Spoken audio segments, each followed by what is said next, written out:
प्रिय विद्यार्थियों एवं मित्रों, नमस्कार। मोहन हिंदी वाटिका में आपका स्वागत है। आज हम आपके समक्ष छायावादी काव्य की प्रमुख प्रवृत्तियों का अध्ययन करेंगे। छायावाद शब्द का प्रयोग सर्वप्रथम मुकुटधर पांडे ने किया था। छायावाद के यदि मैं समय सीमा की बात करूं तो मोटे तौर पर इसका समय सन 1918 ईस्वी से 1936 ईस्वी तक माना जाता है। आचार्य रामचंद्र शुक्ल ने भी छायावाद का प्रारंभ 1918 ईस्वी से ही माना है। छायावादी काव्य हिंदी में द्विवेदी युगीन काव्य की प्रतिक्रिया के स्वरूप आया है, जहाँ पे द्विवेदी युगीन काव्य में का विषय जो है विषयनिष्ठ वर्णन प्रधान स्थूल था, वहीं पे छायावादी काव्य का विषय वस्तु व्यक्तिनिष्ठ कल्पना प्रधान तथा सूक्ष्म है। छायावादी काव्य की प्रवृत्तियों का अध्ययन हम निम्न शीर्षकों के अंतर्गत करेंगे। नंबर 1 आत्मव्यंजन, नंबर 2 सौंदर्य चित्रण, नंबर 3 श्रृंगार निरूपण, नंबर 4 नारी भावना, नंबर 5 रहस्य भावना, नंबर 6 प्रकृति की आलंबन रूप में या प्रकृति का सुंदर चित्रण, नंबर 7 वेदना एवं अभिव्यक्ति की अनुभूति, नंबर 8 राष्ट्रीय प्रेम की भावना। तो सबसे पहले हम अध्ययन करेंगे आत्मव्यंजन। छायावादी कवियों ने अपने काव्य का विषय अपनी अनुभूति को, अपनी वेदना को, अपने दुख को, अपने सुख दुख का जो अनुभूति किया, उन्होंने उसे काव्य का विषय बनाया है। खास तौर पे मैं बात करूं तो महादेवी वर्मा जी की, पंत जी की आदि कवियों ने जो है अपने काव्य का विषय स्वानुभूति को बनाया है, जिसमें पंत जी ने इस पंक्ति के माध्यम से कहा है कि विधुर उड़के मृदु भावों से तुम्हारा कर नित नौ श्रृंगार, पूछता हूँ मैं तुम्हें कुमारी मूद दुहरे दृग द्वार। ये पंथ की पंक्तियाँ हैं। निराला जी ने अपनी राम की शक्ति पूजा कविता में राम की हताशा निराशा को अपने काव्य में अपनी स्वयं की अनुभूतियों को व्यक्त किया है। उन्होंने निराला ने जीवन भर दुख एवं दूसरों का विरोध झेला था, अतः उनके काव्य में इसकी अभिव्यक्ति हुई है। धिक जीवन को पाता ही आया है विरोध, धिक साधना जिसके लिए सदा ही किया शोध। निराला ने इस प्रकार अपने मन को, बातों को व्यक्त किया है। सौंदर्य चित्रण।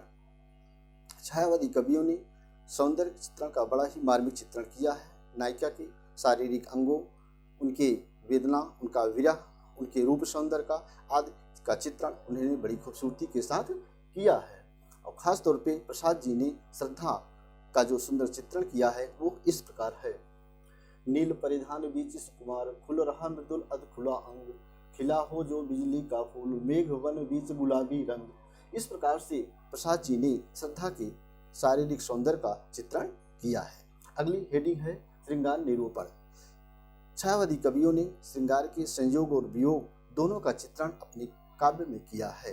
पंत जी ने तो वियोग श्रृंगार का बड़ा ही सुंदर चित्रण किया है। वियोगी होगा पहला कवि, आ से उपजा होगा गान, निकल कर आंखों से चुपचाप वही होगी कविता अनजान। पंत जी की ये प्रमुख पंक्तियां हैं। नारी भावना। नारी भावना छायावादी काव्य में नारी भावना का बड़ा ही सुंदर चित्रण हुआ है।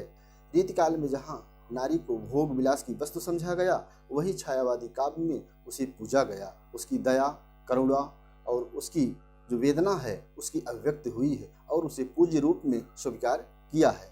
ये पंक्तियाँ प्रमुख हैं जो कि प्रसाद जी ने अपने काव्य में लिखा है।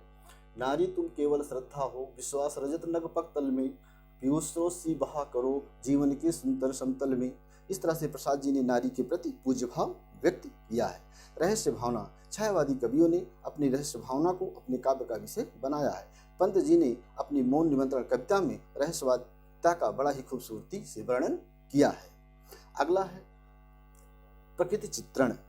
छायावादी कवि प्रकृति के सुकुमार कवि के रूप में जाने जाते हैं। उन्होंने निर्जन, पर्वत, पहाड़ आदि प्रकृति दृश्यों का बड़ा ही सुंदर वर्णन किया है। पंत को प्रकृति का सुकुमार कवि कहा जाता है, जिन्होंने झरने, पर्वत, पहाड़ आदि का बड़ा ही मार्मिक चित्रण किया है।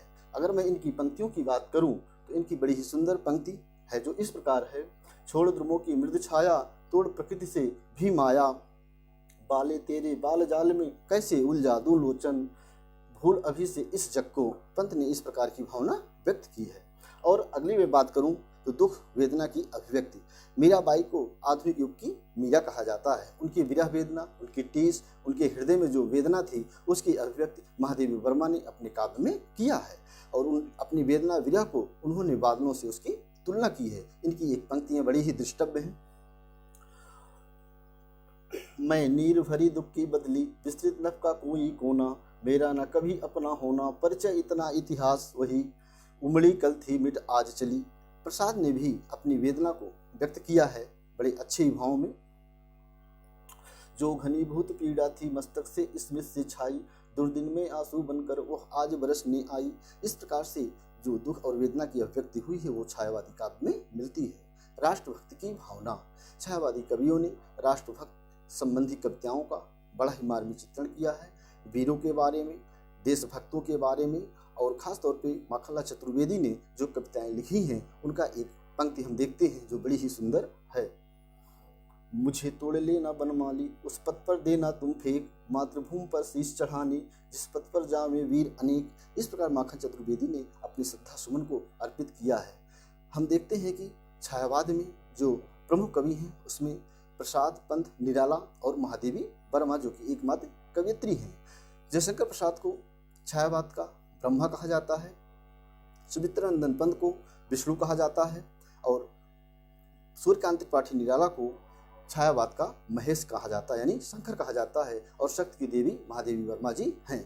इस प्रकार से हम देखते हैं छायावाद की जो प्रमुख प्रवृत्तियां हैं उसमें आत्मविरंजना की खुलकर अभिव्यक्ति हुई है, सौंदर्य चित्रण हुआ है, नारी भावना का चित्रण है, रहस्यवाद की भावना है, देश प्रेम है, दुख है, वेदना है आदि का हम समग्र रूप से अध्ययन प्राप्त किए। हम आज इस टॉपिक को यही खत्म करते हैं। धन्यवाद।